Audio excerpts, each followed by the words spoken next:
Let's go to Ramallah in the occupied West Bank and say hello to Xavier Abu Eid, the political scientist, former advisor to the Palestine Liberation Organization.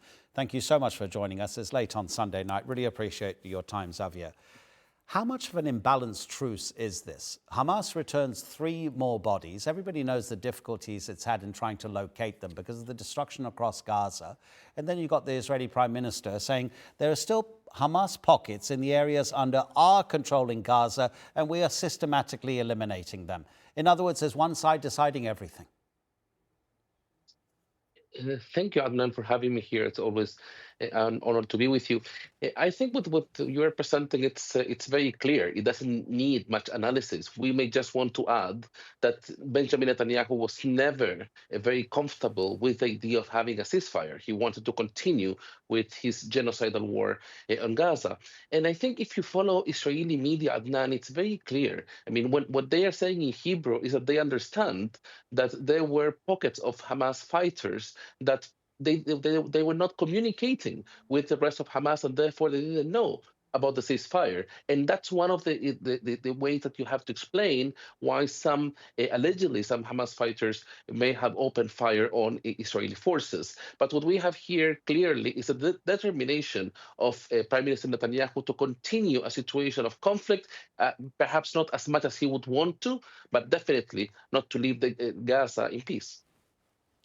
Okay, so therefore I'm guessing, I think I know what your answer is to this question. Phase 2 is supposed to talk about the transitional authority that will govern Gaza. It's supposed to discuss the international stabilization force that will make sure that the ceasefire holds, and Hamas is supposed to be disarmed. Do you think that we'll ever get to phase 2? This is a very good question. I think, Adnan, we were talking a few weeks ago when at the beginning of the ceasefire agreement, we had almost the same conversation.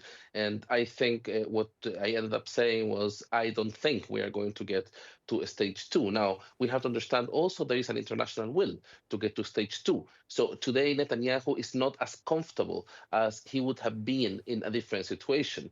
Today, the Trump administration is not very happy with what the Israeli government is doing, and I think they are making that clear. Now there is more pressure, domestic pressure, even from the Republican Party on President Trump to push an America first and not an Israel first foreign policy. That's all very interesting and new things to be added.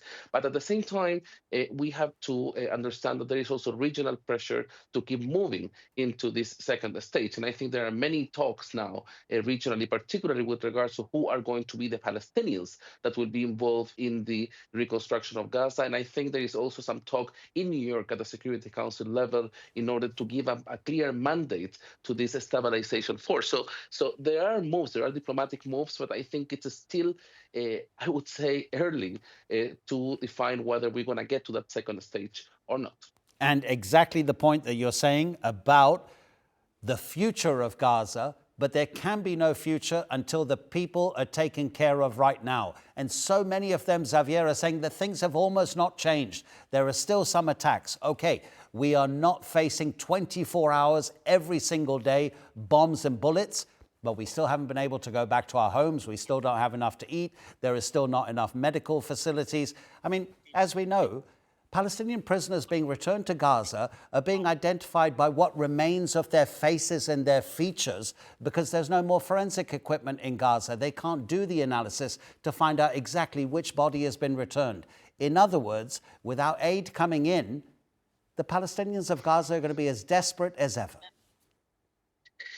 That's clear, and I think also what we are witnessing with the return of the bodies, the corpses of Palestinian prisoners to Gaza, is the fact that they have been clearly tortured. And I think the fact that Israel is not allowing even the ICRC, the International Committee of the Red Cross, to access its prisons, it adds to the reason why thousands of families, today almost 10,000 Palestinians are in Israeli prisons, including 3,600 people that are there without any charges against, what is referred to as administrative detention. So people clearly understand that their relatives are being tortured, that their relatives are not being held to international standards like a so-called liberal democracy as Israel defines itself would be presenting. And I think most important to Adnan, a very important issue, the normalization of the Israeli torture and crimes against the Palestinian people. We see so much openness from some international parties, including in Europe, mainly in Europe, in order to normalize relations once again with a government that is accused of genocide, that continues to commit crimes against the Palestinian people. You have been presenting in TRT what has been happening also here in the occupied West Bank, but there is no Hamas. There is no excuse for them to continue committing those crimes. And therefore, I think it's very important to make clear that what we have now is a very fragile ceasefire deal, nothing close to ending the occupation. And if we want to push for a political process, we need way more international pressure at this stage. Xavier, you summed it up exactly as it is, because you said during this chat that we've been having that you and I, have been talking about the same issues for at least the past 2 weeks. In other words, things have just not moved as quickly as Gaza needs. Xavier Abu Eid, you know there's going to be a lot more discussion to come in the months ahead. Take care. Thank you, Adnan. Take care.